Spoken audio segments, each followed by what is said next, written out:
ஹோ ஹோ ஹோ, திருவருகை காலத்தின் 3ஆம் வாரத்துக்குள்ள வந்துட்டோம். தாத்தா, எனக்கு ஒரு டவுட்டு.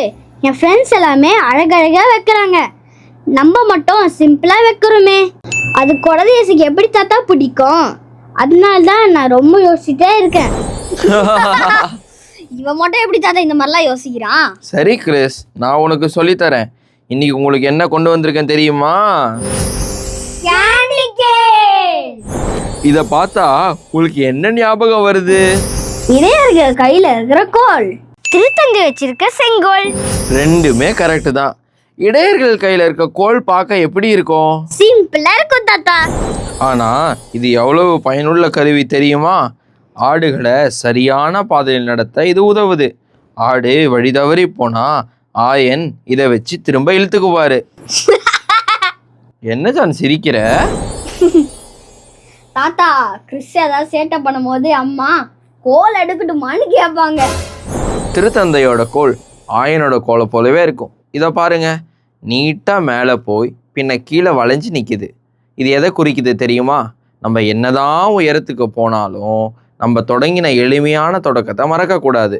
இதை சொல்லி கொடுக்க தான் இயேசு தன்னுடைய பிறப்புக்கு எளிமையான வழியை தேர்ந்தெடுத்தார்.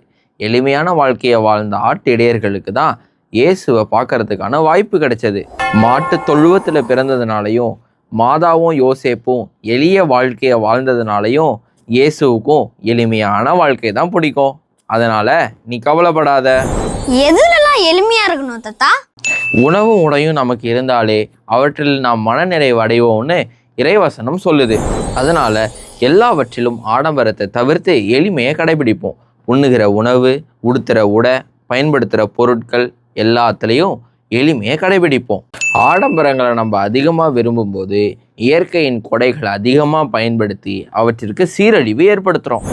லௌதாத்தோ சி 222 என்ன சொல்லுதுன்னா, எளிமையானவற்றில் நாம் மகிழ்ச்சி அடைவதன் வழியாக நம்மளால் ஒரு நிலையான வளர்ச்சி அடைய முடியும்னு கிறிஸ்துவ ஆன்மீகம் நமக்கு சொல்லித்தருது. இத்தகைய எளிமைக்கு திரும்பும்போது சின்ன சின்ன நன்மைகளை நம்மளால் பாராட்ட முடியும். வாழ்க்கை வழங்கும் வாய்ப்புகளுக்கு நன்றி கூற முடியும்.